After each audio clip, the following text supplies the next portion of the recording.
ایران کی نئی حکومت کے سربراہ نے امریکہ سے جنگ بندی کی درخواست کی ہے۔ صدر ٹرمپ کا دعویٰ، امریکی صدر نے ایران جنگ ختم کرنے کا اشارہ دے دیا۔ کہا معاہدہ ہو یا نہ ہو، امریکہ ایران سے 2-3 ہفتے میں نکل جائے گا۔ تہران کو جوہری ہتھیاروں کے حصول سے روکنے کا ہدف حاصل کر لیا۔ ایران اگلے 4 سے 5 سال جوہری ہتھیار نہیں بنا سکے گا۔ ایرانی قیادت کا خاتمہ کر کے رجیم چینج کر دیا۔ اب ان کے پاس بری، بحری اور فضائی کوئی فوج موجود نہیں ہے۔ صدر ٹرمپ نے مزید کہا کہ جب امریکہ چلا جائے گا تو آبنائے ہرمز خود بخود کھل جائے گا۔ تیل اور گیس حاصل کرنے کے لیے ہر ملک کو آبنائے ہرمز میں اپنی حفاظت خود کرنا ہوگی۔ امریکی صدر نے نیٹو سے نکلنے کا بھی عندیہ دے دیا۔ برطانوی جریدے ٹیلی گراف کو انٹرویو میں کہا وہ کبھی بھی نیٹو سے متاثر نہیں ہوئے، ہمیشہ سے جانتے تھے کہ یہ کاغذی شیر ہے، اور یہ بات روسی صدر بھی جانتے ہیں۔ امریکی صدر نے برطانیہ کو بھی آڑے ہاتھوں لے لیا۔ بولے برطانوی بحری جہاز بہت پرانے، ایئرکرافٹ کیریئر کسی کام کے نہیں۔ رائل نے ایران جنگ سے برطانیہ کا کسی قسم کا کوئی تعلق نہیں، کسی صورت لڑائی میں شامل نہیں ہوں گے۔ برطانوی وزیر اعظم سر کیئر سٹارمر کا 2 ٹوک اعلان۔ بولے برطانیہ کو جنگ میں گھسیٹنے کی اجازت نہیں دے سکتا۔ میری ذمہ داری اپنے ملک کو خود مختار اور محفوظ بنانا ہے۔ آنے والی نسلوں کو محفوظ ملک دینا چاہتے ہیں۔ موجودہ کشیدگی میں یورپی اتحادیوں کے ساتھ تعاون بڑھائیں گے۔ برطانیہ اس صورتحال سے شفاف اور محفوظ ملک بن کر نکلے گا۔ ہمیں برطانیہ کے مفاد کے لیے کھڑا ہونا پڑے گا۔ آبنائے ہرمز کی بندش سے توانائی کی قیمتوں میں اضافہ ہوا، پوری دنیا اس سے متاثر ہوئی۔ جلد آبنائے ہرمز سے متعلق عالمی سربراہی اجلاس بلا رہے ہیں۔ برطانوی وزیر خارجہ عالمی رہنماؤں کے اجلاس کی میزبانی کریں گے۔ وزیر اعظم شہباز شریف کے زیر صدارت اہم اجلاس، خطے میں کشیدہ صورتحال کے مالیاتی اور معاشی اثرات سے بچاؤ کے لاہے عمل پر غور۔ وزیر اعظم نے کہا کہ دنیا کے کئی ممالک کو شائع ضروریات کی طلب و رسد کا توازن برقرار رکھنے میں مشکلات درپیش ہیں۔ پاکستان مشکل صورتحال کو کامیابی سے حل کر رہا ہے۔ ہنگامی صورتحال کی روک تھام کے لیے مؤثر اقدامات کیے گئے ہیں۔ معاشی استحکام، ترقی اور عوامی فلاح کے لیے اقدامات جاری رکھیں گے۔ عالمی منڈی میں قیمتوں کے رجحان کے اثرات سے نبردست ہونے کے لیے جامع حکمت عملی طے کی جائے۔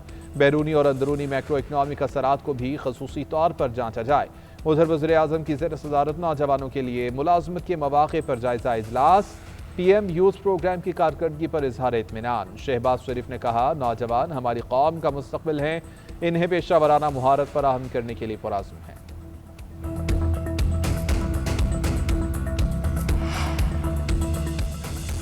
چیئرمین پیپلز پارٹی بلاول بھٹو زرداری کی مولانا فضل الرحمان کی رہائش گاہ پر آمد۔ ملاقات میں ملکی سیاسی صورتحال پر تبادلہ خیال، گلگت بلتستان کے انتخابات پر بھی بات چیت کی گئی۔ بلاول بھٹو نے مولانا کو گزشتہ روز ہونے والی اہم ملاقاتوں پر بریفنگ بھی دی۔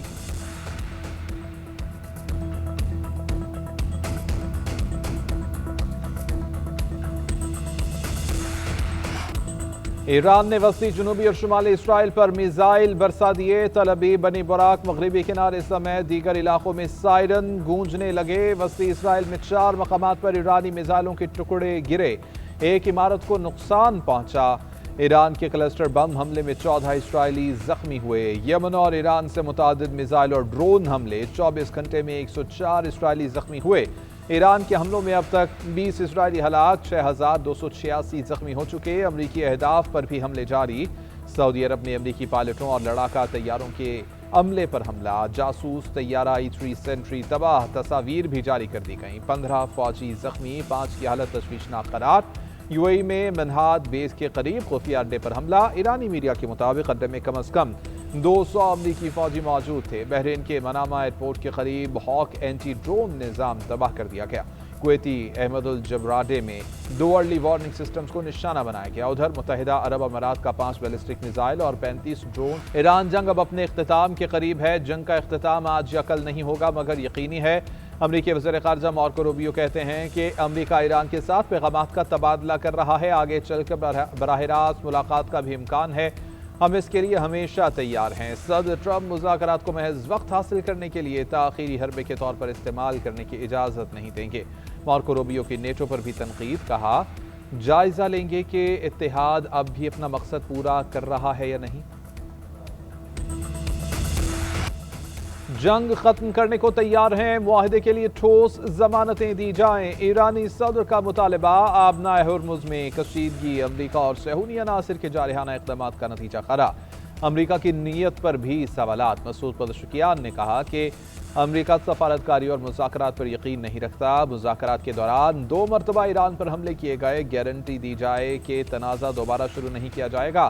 یورپی یونین کو تباہ کن رویے کے بجائے اپنی پالیسیاں تعمیری اصولوں پر قائم کرنی چاہیے۔ ہمسایہ ممالک کو کبھی نقصان پہنچانے کی کوشش نہیں کی۔ ان ممالک میں موجود امریکی اڈوں اور حملے کے سوا کوئی آپشن نہیں۔ ادھر ایرانی وزیر خارجہ عباس عراقچی نے کہا کہ ہمیں امریکہ کی زمینی کارروائی کا خوف نہیں، ہم ان کا انتظار کر رہے ہیں۔ مجھے نہیں لگتا کہ وہ ایسی جرت کریں گے کیونکہ رد عمل انتہائی سخت ہوگا۔ پاکستان اور افغانستان کے درمیان مذاکرات کا پہلا دور۔ ذرائع کے مطابق مذاکرات چین کی سفارتی کوششوں کے بعد ہو رہے ہیں۔ پہلا دور چین کے شہر اورمچی میں چین کی ثالثی میں ہوا۔ پہلے مرحلے میں قطر، ترکی اور سعودی عرب میں ہونے والے سابقہ مذاکرات کے پس منظر اور پیش رفت کا جائزہ لیا گیا۔ دونوں ممالک کی جاری کشیدگی کم کرنے کے لیے باہمی طور پر طریقہ کار قائم کرنے کی کوشش۔ مذاکرات میں دونوں ممالک کے سیکیورٹی، دفاع اور خارجہ امور کے حکام وفود میں شامل ہیں۔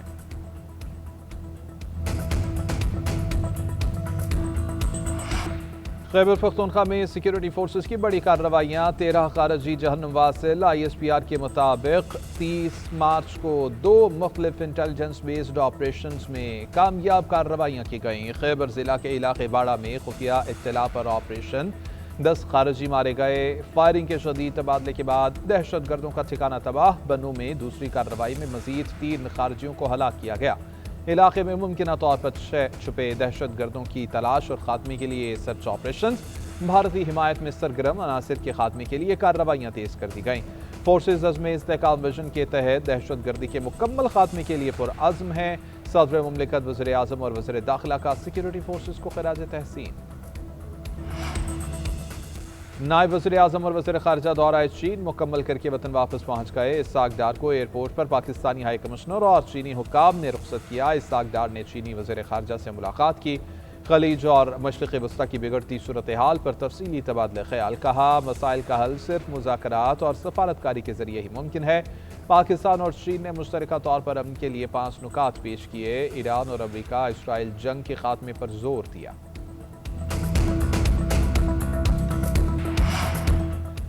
امریکہ اور اسرائیل کی ایران پر جاری ہے۔ تہران سمیت شیراز، اہواز، اصفہان، کرراج اور کرمانشاہ میں حملوں کی نئی لہر۔ تہران میں ڈسٹرکٹ 1، تہران سر، مفتح اور مہرآباد ایئرپورٹ کی طرف شدید بمباری۔ محلات میں 11 شہری شہید۔ مغربی تہران میں فیکٹری، اصفہان میں مبارکہ سٹیل پلانٹ پر حملے۔ بشہر کی موسمیاتی تنصیب اور بندر عباس کا کمرشل سی پورٹ کو بھی نشانہ بنایا گیا۔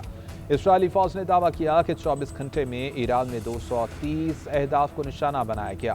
فضائی دفاعی نظام، بیلسٹک میزائل لانچرز اور ہتھیار تیار کرنے والی تنصیبات تباہ کی گئیں۔ امریکی chairman joint chief of staff general Dan Caine کا کہنا ہے کہ فضائی برتری حاصل ہونے کے بعد ایران کے خلاف B-52 بمبار طیاروں کی پروازیں شروع کر دی گئی ہیں۔ امریکی حکام کے مطابق طیاروں پر جدید نشانات لگانے والے آلات نصب ہیں۔ اسرائیل کا حزب اللہ کے کمانڈر یوسف اسماعیل کو شہید کرنے کا دعویٰ۔ صہیونی فوج کا کہنا ہے کہ بیروت حملے میں حزب اللہ کمانڈر یوسف اسماعیل کو نشانہ بنایا گیا۔ حزب اللہ نے تاحال اسرائیلی دعوے کی تصدیق یا تردید نہیں کی۔ اسرائیل لبنان پر فضائی حملے جاری رکھے ہوئے ہے۔ حاملہ خاتون سمیت 8 افراد کو شہید کر دیا گیا۔ میڈیا رپورٹس کے مطابق جنوبی لبنان میں راکٹ لانچنگ سائٹس کو نشانہ بنایا گیا۔ حالیہ دنوں میں انہی سائٹ سے اسرائیل کی جانب راکٹ فائر کیے گئے تھے۔ لبنانی وزارت صحت کے مطابق 2 مارچ سے اب تک اسرائیلی حملوں میں کم از کم 1268 افراد جاں بحق ہو چکے ہیں۔ جاں بحق ہونے والوں میں 100 سے زائد بچے بھی شامل۔ ادھر شامی دارالحکومت دمشق اور نواحی علاقے دھماکوں سے گونج اٹھے۔ امریکہ اور اسرائیل کے خلاف ایران میں مظاہرے۔ تہران کے ولی اثر اسکوائر سمیت مختلف شہروں میں ریلیاں، ہزاروں افراد کی شرکت۔ ایرانی اور پاکستانی پرچم تھامے مظاہرین کے امریکہ اور اسرائیل کے خلاف نعرے، شرکاء کے شکریہ پاکستان کے نعرے۔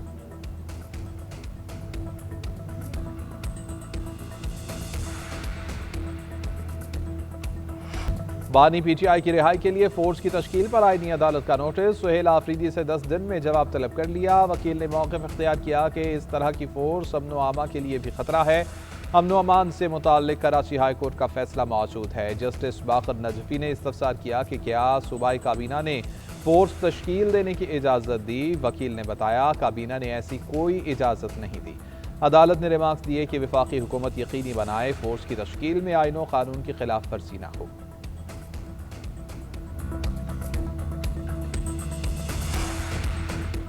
ججز کو بعض اوقات ایسے فیصلے کرنا پڑے جس نے پیچیدگیاں پیدا کیں۔ بینچ اور بار انصاف کی فراہمی کے لیے اپنا کلیدی کردار ادا کریں۔ Chief justice Balochistan high court justice Kamran ملا قیل قائد ملن تقریب سے خطاب کہا تمام ڈسٹرکٹس کو سولر پر منتقل کیا جائے گا۔ کوئٹہ بار ایسوسی ایشن کے مطالبات ہنگامی نوعیت کے ہیں، جلد حل کریں گے۔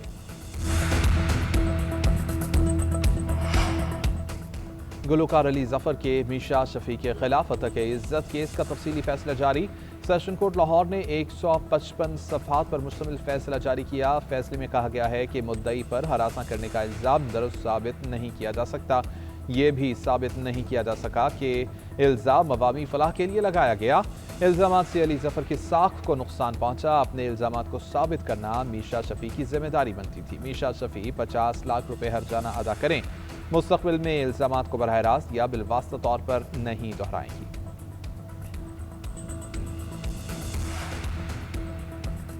وزیر خزانہ محمد اورنگزیب سے انٹرنیشنل فائنانس کارپوریشن وفد کی ملاقات۔ سرمایہ کاری اور انفراسٹرکچر پر تعاون بڑھانے پر اتفاق۔ گرین بانڈ کے اجراء اور جدید ادائیگی سہولیات سمیت نئے منصوبوں پر پیش رفت۔ مقامی کرنسی میں فائنانسنگ کے فروغ پر زور۔ ایکسچینج ریٹ کے خطرات کم کرنے کی حکمت عملی طے۔ انفراسٹرکچر، توانائی، ٹرانسپورٹ اور لاجسٹکس میں نجی سرمایہ کاری بڑھانے پر مشاورت۔ پبلک پرائیویٹ پارٹنرشپ منصوبوں کے لیے بینکیبل پروجیکٹس کی تیاری کی ضرورت پر اتفاق کیا گیا۔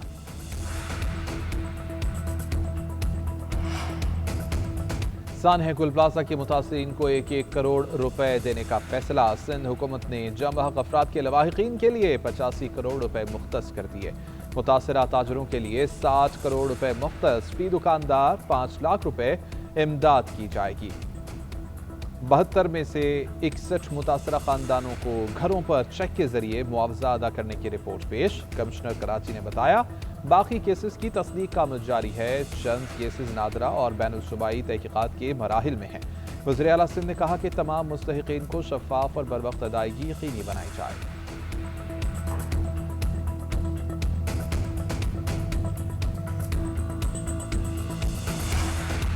سندھ حکومت کی جانب سے کیے گئے وعدے پورے کر رہے ہیں۔ سندھ حکومت تمام میگا پروجیکٹس پر کام کر رہی ہے۔ سینئر صوبائی وزیر شرجیل میمن کی میڈیا سے گفتگو۔ کہا خواتین کے لیے پنک بس سروس شروع کی ہے۔ پاکستان کی پہلی ای وی بس سروس سندھ میں شروع ہوئی۔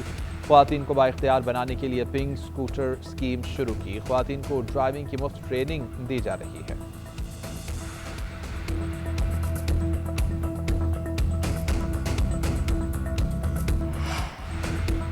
پی ایس ایل کے حوالے سے کور کمانڈر کے ساتھ میٹنگ چل رہی ہے۔ سرد حالت جنگ میں ہو تو زیادہ الرٹ رہنا پڑتا ہے۔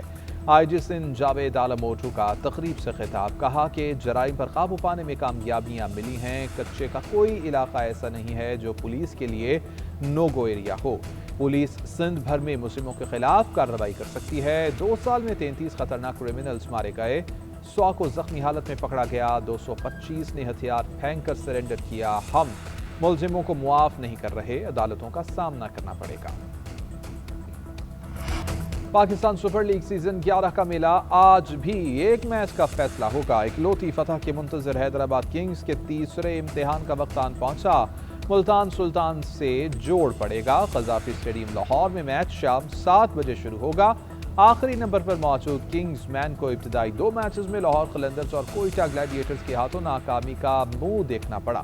مانس لبوشن کی قیادت میں لیگ میں کھاتہ کھولنے کے لیے بہتاب۔ ملتان سلطانز ایشٹن ٹرنر کی کپتانی میں میدان میں اترے گی۔ ٹیم نے اسلام آباد یونائیٹڈ کے خلاف 5 وکٹوں کی فتح کے ساتھ مہم کا آغاز کیا۔